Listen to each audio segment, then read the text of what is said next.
Welcome back. आप देख रहे हैं भारत 24 सुपर एग्जिट पोल। हम आपको दिखा रहे हैं आम आदमी पार्टी की प्रवक्ता वंदना इस समय हमारे साथ मौजूद हैं।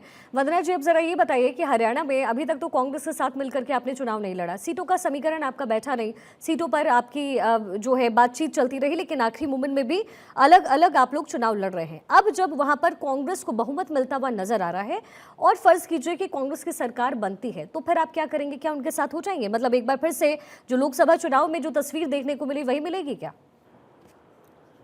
देखिए, आम आदमी पार्टी ने वहां पे 90 के 90 सीटों पे कंटेस्ट किया है।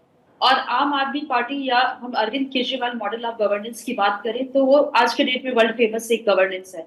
और जिस तरीके से Arvind Kejriwal model of governance Delhi में है और पंजाब में है, वैसे ही हमने हरियाणा में देने की बात करी। और अभी ये सिर्फ प्रोजेक्शन है। सिर्फ प्रोजेक्शन के बेसिस पे हम ये नहीं कह सकते हैं कि यही रिजल्ट है। हमारे पास में भी बहुत सारे ऐसे इवेंट्स हुए जहाँ पे प्रोजेक्शंस कुछ और था और रिजल्ट कुछ और था। तो on the basis of this projections हम अभी कुछ भी किसी भी बात पे हम नहीं कह सकते कि क्या होगा और क्या तो नहीं आपको होगा, उम्मीदें क्योंकि कितनी पास्ट में सीटों भी की है? कितनी सीटों की उम्मीद वंदना जी आप कर रही हैं? क्योंकि चलिए 4-5 ऊपर नीचे कर लीजिए सीटों में, तो भी क्या उम्मीद है आपको? सीट पे देखिए, रिजल्ट में कुछ भी हो सकता है। जो एजेंसीज अलग अलग एजेंसीज के अलग अलग प्रोजेक्शंस हैं। कुछ एजेंसीज के प्रोजेक्शंस में हमारे 1 सीट आ रहे हैं, कुछ एजेंसीज के प्रोजेक्शंस में हमारे नहीं आ रहे हैं। तो एक्चुअल रिजल्ट तो में 8 को ही पता लगेगा। हो सकता है कल को जब रिजल्ट आए तो आम आदमी पार्टी वहां पे अपनी गवर्नमेंट फॉर्म कर रही हो। और इस तरीके के रिजल्ट्स देखने को हमें पहले भी मिले हैं, और जहाँ पे अलग अलग एजेंसीज के अलग अलग प्रोजेक्शंस हैं, तो उसमें कुछ भी कह पाना इस वक्त बहुत ही मुश्किल है कि इस वक्त हम क्या कह सकते हैं। क्योंकि जिस तरीके से अरविंद केजरीवाल के हमारे इलेक्शंस में वहां के लोगों का हमें प्यार मिला, हमारी संगठन मजबूत हुई है, वो भी एक बहुत बड़ी अचीवमेंट है किसी पार्टी के लिए। जाहिर है, और उम्मीद पे दुनिया कायम भी है। राकेश शुक्ला भी हमारे साथ है, वरिष्ठ पत्रकार इस समय। राकेश जी, हमने डिटेल में समझा है अजय जी से, उन्होंने बताया कि जम्मू कश्मीर में क्या फैक्टर्स रहे हैं, और अगर सरकार फॉर्म हो भी जाती है, अगर पूरी तरीके से मैंडेट किसी पार्टी को भी आ जाए, तो भी इसके लिए प्रयास बहुत वहाँ पर किए गए, खासतौर पर नेशनल कॉन्फ्रेंस की तरफ से। मैं कह सकती हूँ कांग्रेस का तो जुड़ाव रहा, लेकिन हरियाणा में अगर कांग्रेस सत्ता में आती है तो क्या सिर्फ एंटी इनकम्बेंसी अकेला फैक्टर है जो बीजेपी को सत्ता से दूर रखेगा, या फिर किसान और जो पहलवानों का मुद्दा है वो भी इस बार हावी हो गया? राकेश जी, क्या अब तक मेरी आवाज आ रही है? बिल्कुल जी, आपने सवाल सुना हाँ। मेरा सर? यदि हाँ हाँ जी। मैं हरियाणा की बात करूं तो हरियाणा में सत्ता विरोधी वोटिंग का यदि आप पैटर्न देखेंगे तो हमें सर 2014 में पीडीपी का बड़ा स्टेटमेंट आया है एग्जिट पोल के आंकड़े आने के बाद। पीडीपी की तरफ से बड़ा स्टेटमेंट है। एग्जिट पोल के आंकड़े में पीडीपी को सिर्फ 6 सीटें मिलती हुई नजर आ रही है। कांग्रेस और नेशनल कॉन्फ्रेंस को समर्थन पीडीपी कर सकती है। सूत्रों के हवाले से बड़ी खबर, एग्जिट पोल में कश्मीर में किसी को बहुमत मिलता हुआ नजर नहीं आ रहा है। जरा एक क्विक रिएक्शन अजय जी से पहले ले लेते हैं। अजय जी, पीडीपी बीजेपी के साथ मिलकर के पिछली बार सरकार बना रही थी और इस बार कह रही है कि कांग्रेस और एनसी को समर्थन कर सकते हैं। देखिए, पीडीपी अपने अस्तित्व की लड़ाई लड़ रही है जी, और इसमें कोई शक नहीं है कि महबूबा मुफ्ती इस बात को बहुत अच्छे तरीके से समझ चुकी हैं और भाप भी चुकी हैं कि इस बार अगर उन्होंने अपने आप को सत्ता के साथ चिपका कर नहीं रखा तो अगला चुनाव जब भी होगा तो शायद वो बचेंगे ही नहीं। उनकी पार्टी, उनकी बेटी का भविष्य भी अधर में है। वो अपनी सीट निकाल पाएं, ये अपने आप में इल्तिजा मुफ्ती निकाल पाएं, ये अपने आप में बहुत बड़ी बात है। तो स्थिति वहां पर गंभीर और विकट बनी हुई है पीडीपी के लिए। पीडीपी के पास ऑप्शन क्या है? क्या पीडीपी बीजेपी अलायंस के साथ शामिल हो सकती है? बिल्कुल ही नहीं। गुपकर अलायंस का हिस्सा बनकर रहने वाली पीडीपी आज कुछ भी कर ले, उसे साइलेंटली परोक्ष या अपरोक्ष तरीके से नेशनल कॉन्फ्रेंस और कांग्रेस के गठबंधन को समर्थन देना ही होगा।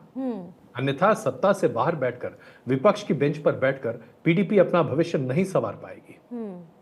ये बात महबूबा मुफ्ती को बहुत अच्छे तरीके से समझ में आ रही है। इसलिए आप देखिए, एग्जिट पोल आने के साथ ही कहां उमर अब्दुल्ला उनको आमंत्रित कर रहे थे कि एक साथ मिलिए, साझा कॉमन मिनिमम प्रोग्राम बनाते हैं और हम तीनों मिलकर साथ चुनाव लड़ते हैं।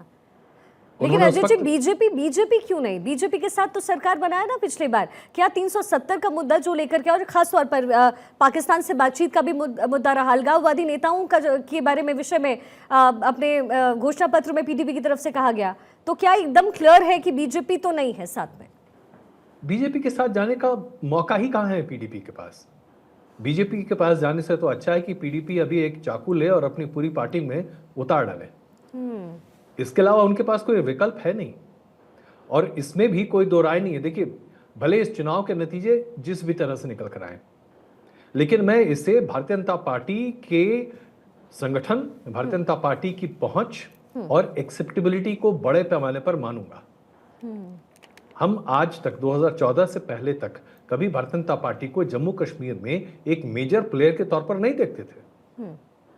2014 के चुनाव के बाद एक प्लेयर के तौर पर भारतीय जनता पार्टी आई, किसी भी तरह से सरकार बनानी थी तो पीडीपी का साथ लिया और उसके हिसाब से सरकार चलाने की कोशिश की जी। जबरदस्त एंटी इनकम्बेंसी हो सकती थी ना आज भारतीय जनता पार्टी के खिलाफ, लेकिन नहीं है। अपने कोर वोटिंग एरिया में भी अगर भारतीय जनता पार्टी 2014 के अपने परफॉर्मेंस को आज रिपीट कर रही है तो मानिए कि ये उनके लिए बहुत बड़ी उपलब्धि है। और ऐसे में भले अगर फर्ज कीजिए कि सभी एग्जिट पोल सही और नेशनल कॉन्फ्रेंस और कांग्रेस की अपनी सरकार बन जाती है, मैं एक सवाल पूछना चाहता हूं आज, क्या जम्मू कश्मीर की चुनी हुई सरकार दिल्ली की अरविंद केजरीवाल की सरकार से ज्यादा मजबूत होगी? चलेगी किसकी? लेफ्टिनेंट गवर्नर की। तो सरकार चुनने के बाद भी जम्मू कश्मीर में बदलने क्या वाला है, इसके बारे में तो कहीं कोई चर्चा कर ही नहीं रहा। अगर आप वस्तु स्थिति देखिए, जो एक्ट है जम्मू कश्मीर में चुनी हुई सरकार के पास अधिकार के नाम पर दिल्ली की अरविंद केजरीवाल के सरकार के अधिकार से भी कम अधिकार है।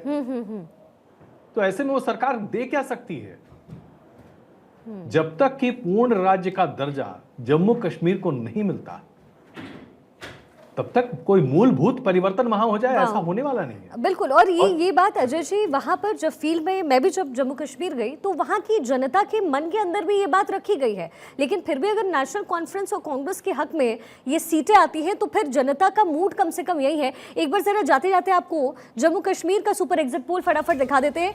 आज तक 27 से 32 सीटें BJP, Congress plus 40 to 48, PDP 6 to 12, others के खाते में 16। दैनिक भास्कर का आंकड़ा कह रहा है 20 से 25 बीजेपी, कांग्रेस प्लस 35 से 40, पीडीपी के खाते में 4 से 7, अदर्स के खाते में 12 से 18, पीपल्स पल्स का 23 से 27, कांग्रेस के खाते में 46 से 50, पीडीपी के खाते में 7 से 11। जम्मू कश्मीर का ये सुपर एग्जिट पोल, इसके साथ ही हरियाणा का भी अलग अलग एग्जिट पोल है, अलग अलग आंकड़े हैं, लेकिन 8 अक्टूबर को जब चुनावी नतीजे आएंगे, जब चुनावी परिणाम आएंगे तो सारी स्थिति स्पष्ट हो जाएगी।